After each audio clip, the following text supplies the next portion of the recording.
The last few months of my life have been absolute hell. I would never wish this on anyone except my ex-wife, who I have now begun to hate. She is the most evil person I have ever had the misfortune of associating with. And I don't even know how I fell for someone as wicked as her. Maybe it's something she does. She just turned off her evil part and pretended to be an angel for years. Or maybe she wasn't pretending and she's now changed into a horrible woman. I don't know what it is, and I'm sorry if I'm rambling, but I need to get everything out. I haven't been able to say anything to anyone, and I haven't been able to ask for support. All my friends side with her over me, and it's all because of her. I, 44, male, got married to my now ex-wife Pamela, Pam, 39, female. These are fake names. 15 years ago, we met at a club and hit it off from there. We dated for around 2 years and then got married. As far as I can remember, the relationship was great. She never showed any red flags, and even her family seemed nice. I can't say I missed clues about her true nature because everything was normal, better than normal. She got pregnant right after we got married, and we had a son, Oliver, now 14, male. Within the year after Oliver was born, I noticed a change in her. It was slight at first, and I thought it was postpartum depression. That was a tough time for our marriage because I didn't know how to deal with her or her depression. I was willing to learn, but I wasn't perfect, and I admit that. In late years, she told me she felt unsupported by me, even though she knew I was trying. Somehow, for her, it wasn't enough. I respected that. We talked it out, and I thought we were fine. But deep down, I felt she resented me for it, even though she always said it was in my head and she was over it. After Oliver turned 1, she told me she wasn't open to having another baby.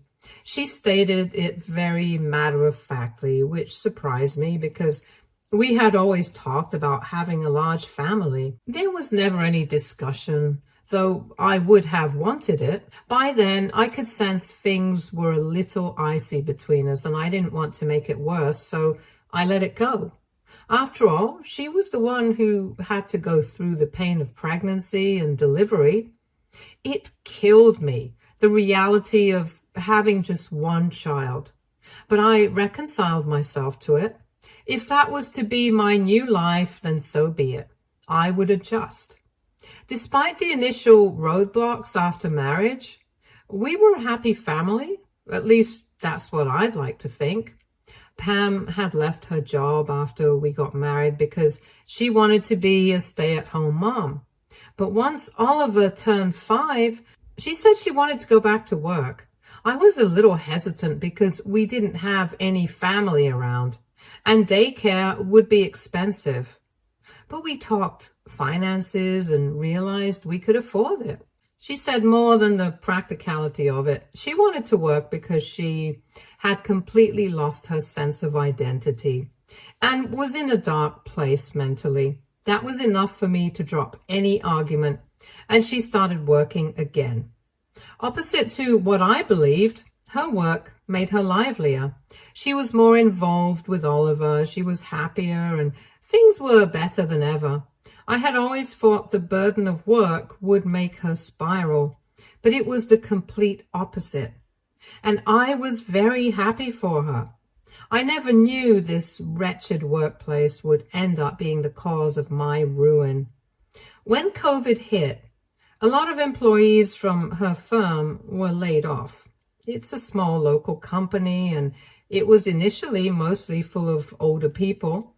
But during COVID, things got bad, and the company was acquired by a bigger firm that let go of most of the old staff. Pam, thankfully, made the cut, but her work turned remote.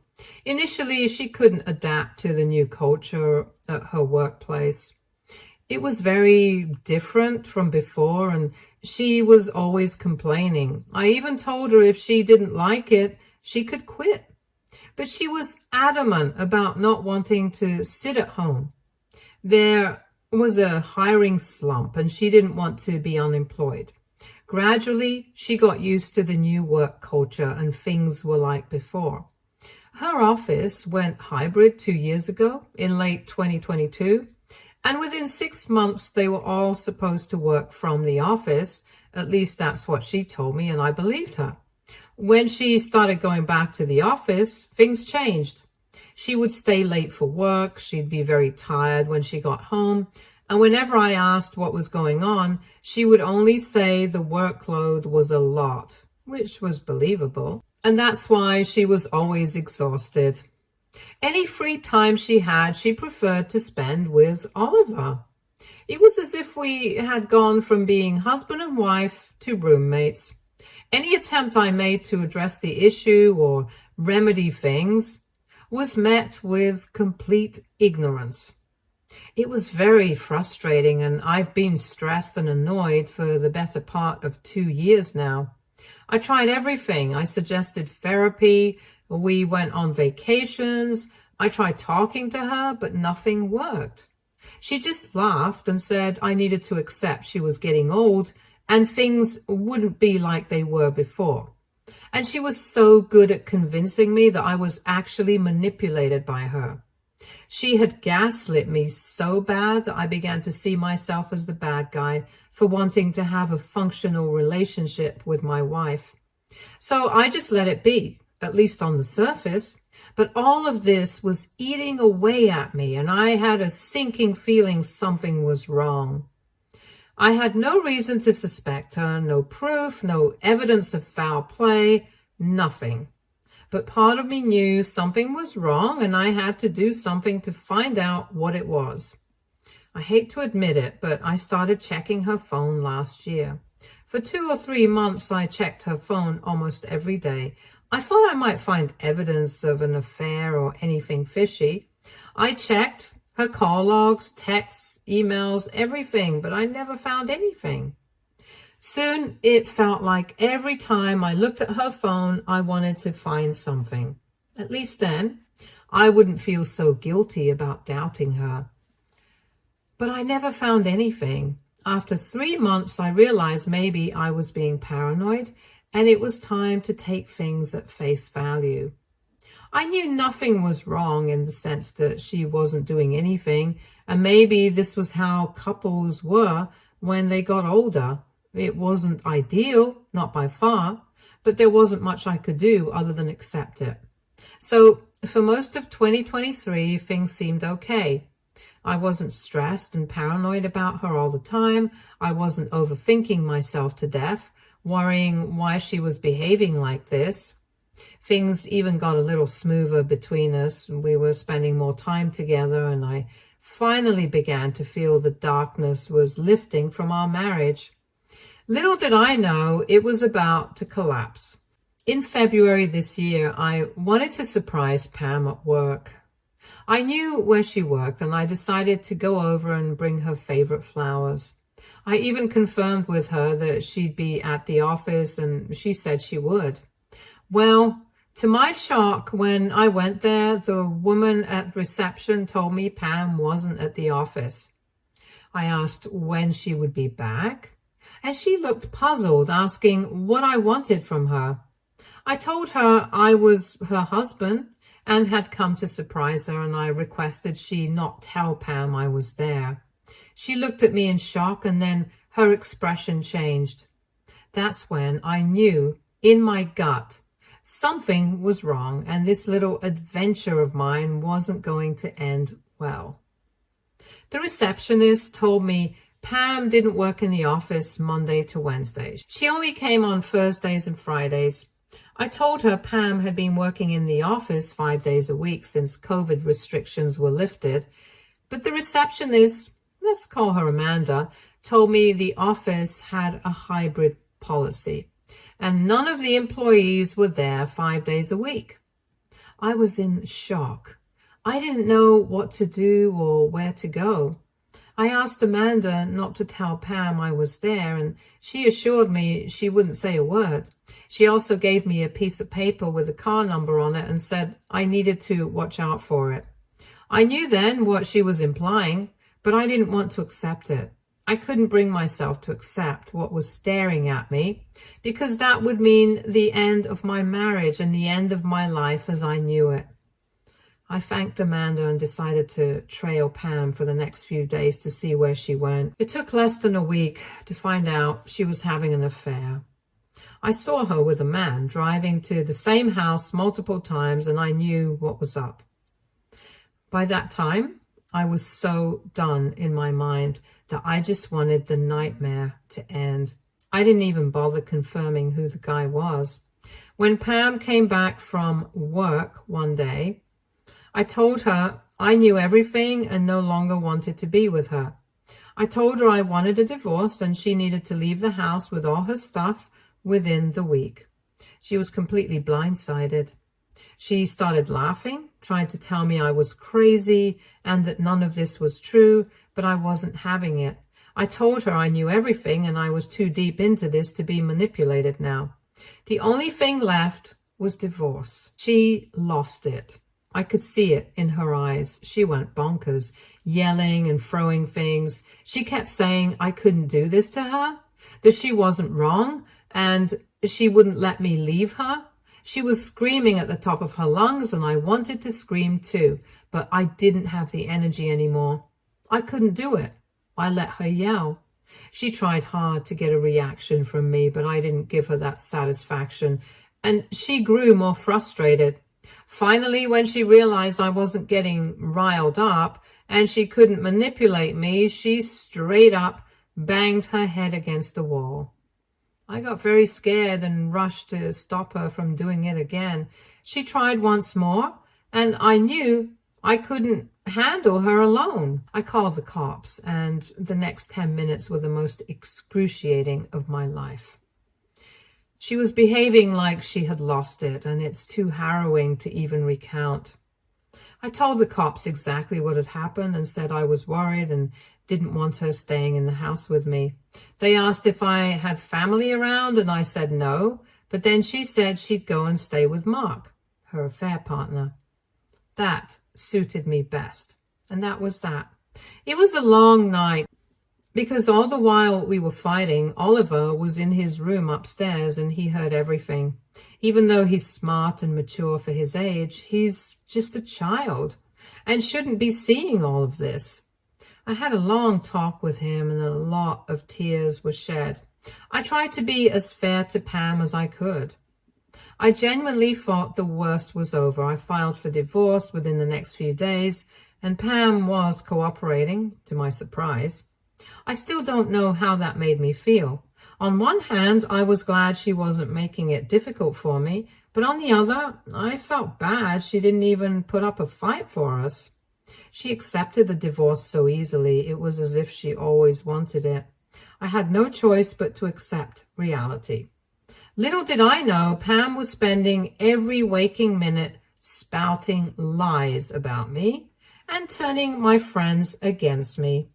She created a narrative that I was the problem in the marriage, that I repeatedly assaulted and abused her and tried to control her, which was why the marriage was breaking down.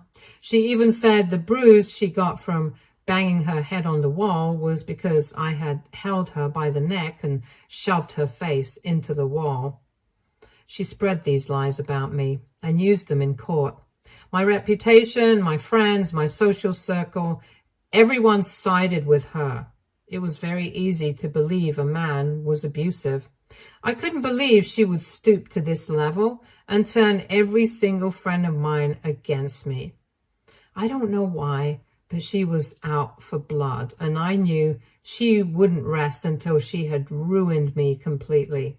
In the custody agreement, because she claimed I was violent and a threat to her and Oliver, she wanted full custody of Oliver, and I had to pay child support. Oliver resisted, saying he wanted alternate weekends, but for some reason, the judge ruled in her favor. She was granted full custody, and I had visitation on weekends. I also had to pay a hefty amount in child support, which I didn't mind. I was just devastated she was going to take Oliver away from me. He was the only one I had. My marriage was over and my friends were gone thanks to her. Oliver was the only thing I had left, and she was hell-bent on taking him too. I tried pleading my case, but everyone had made up their minds. They decided I was the problem and she was the victim, and the ruling went accordingly. I didn't realize at the time that all of this would eventually help me. All I could feel was unbridled rage. Nothing made sense, and life wasn't worth living. Oliver was fed up with his mom, and I think when he saw just how low she could get, he lost all respect for her, because 2 weeks later, he sent me something that changed everything. All this time, I had no idea who she was having the affair with. I knew his name, where he worked. They were co-workers, and that was enough. I never tried to find out more about him. But my genius of a son was done with his mother and her affair partner, and he decided to take matters into his own hands. 2 weeks after the divorce and custody were finalized, he sent me an email. In it were details that shook me to the core. The email detailed who the affair partner was and the fact that he was trying hard to cover up the affair because the blowback would be immense for both him and Pam. Pam had told everyone in the office that we were already separated and on the verge of getting divorced. Oliver overheard this while staying there and relayed it to me. The best part was that Mark was the son of the company's owner. So while that meant he was loaded, it also meant any transgression would be hot gossip in the firm. And the most wonderful part for me, completely disastrous for them, was that Mark's father didn't know about the affair. He certainly didn't know about Pam's divorce or the mess she created. This was too much ammo for me not to use. Had things been different, I would have wallowed in my own tears and let them be. But the mudslinging during the divorce process completely broke me and my social circle. Pam wanted to isolate me from everyone, including my son, so now I was going to get back at her. It could backfire, but at this point, I had nothing left to lose. Mark and Pam were already having problems, but Oliver didn't know why, and I didn't want him to get involved further. I told him he had done enough, and now he didn't have to do anything else. It's a pity he put himself in the middle of this. He's just a kid and shouldn't be gathering evidence for his wronged father to frame his mother. I never wanted this for him, but I also can't help it. I tried to keep the family together as long as I could, but I couldn't go further with a cheater. I emailed Mark's dad with all the details of the affair, the photos, the proof, everything, and said I prefer if we talked first before he took any action. I'm going to wait a few days for a reply, and if I don't get one, I'll have to find other ways to reach him. I'm not letting them off the hook easily, especially not Pam. She needs a taste of her own medicine. She needs to know what it's like to be completely socially rejected. Update 1. Mark's dad finally replied to my email. I don't think it was him, but rather his team, because the email sounded very formal and dry. At first, I thought he was going to ignore it and I wouldn't get my revenge. He asked to meet me at a nearby restaurant after 5 p.m., but I worried that this would be a dead end and nothing would come of it. The email just said, Mr. Anderson would like to meet you regarding your email. Part of me didn't want to go because I felt this was a dead end, but I made myself go. And I'm glad I did, because now things are about to get exciting. When I sat there, it was awkward at first. It had to be one of the strangest meetings of my life. But we gradually started talking. I told him everything I knew about Pam and Mark's affair. I was very detailed in how I found out about it. I didn't mention Amanda because I didn't know if Mr. Anderson was on my side, and I didn't want her to get in trouble for trying to help me. He listened intently, asking a few questions here and there. He kept a straight face, and it was impossible to tell what he was thinking. When I finished, he told me he'd take things into his own hands. I was frustrated and asked whether I should expect any action or if it would just be left as is. I told him if he didn't plan to do anything, that was fine, but I'd appreciate knowing because I didn't want to hold out hope for any justice. My wife had failed me, the court had failed me, and my friends had failed me. I just wanted to know if I should expect anything at all. Mr. Anderson sighed deeply and said he understood what I was going through and that he would take Pam and his son to task. He said their firm had a strict no dating policy, and since Pam violated that, there would be serious consequences for her. He also said he had completely lost trust in Mark because he was tired of covering up his philandering ways. I told him, even though I didn't like the guy, Pam and Mark had been together for 2 years, and Mr. Anderson told me something that made me want to both laugh and cry. He said Mark had a fiancée of 5 years in another city whom he met Thursday to Sunday. All this drama with Pam was just that, drama. He was leading a double life, and Mr. Anderson said Mark's fiancée was a very sweet girl and he'd make sure her heart wasn't broken. He repeatedly told me not to worry and that he'd handle it. He assured me that while my wife, the courts, and my friends had failed me, he would not. I honestly felt so relieved after talking to him, and I'm anxious for the storm that's about to come. The anticipation is killing me, but also giving me an adrenaline rush.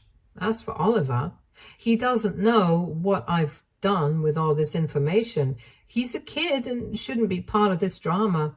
I talk to him like things are fine. I know he's unhappy, and my repeated suggestions of therapy are being shot down by Pam, so I don't know what to do. I'm meeting him in a few days, and I'm thinking of quietly signing him up for therapy because he needs it. I don't want him to lose hope just because his mother turned out to be awful. He's too young for that. As his father, I'd have failed if I can't protect him from losing his happiness. Update 2. Has hit the fan and I'm here for the drama. Pam called me asking if I could take Oliver for the week because something was up at work, and I immediately knew what was happening. I got him, and that's when it got fun. 3 days into having Oliver with me, Pam called saying she needed my help, that she had lost her job, had nowhere to go. I asked what she meant, and she said things were rough and she needed a place to stay.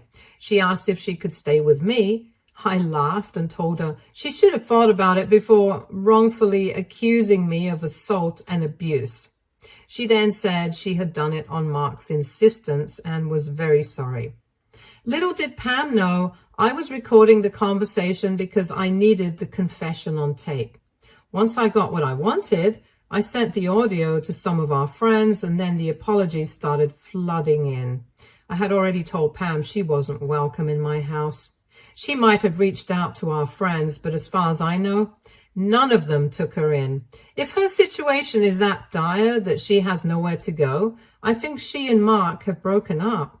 I don't know why, whether it's because of his fiancée or if Mr. Anderson did something. All I know is Pam is in a lot of pain now, just like I was a few weeks ago. Having Oliver back has made things so much better. We hang out a lot and he seems more relaxed here. I'm going to talk to my lawyer about the custody agreement again because Pam has no job or house, so she can't take care of him. Moreover, with the tape I have, maybe I can get full custody of Oliver. I'm not sure, but I'm not going to stop until I get my son back. Update 3. I can't divulge much because the proceedings are still ongoing.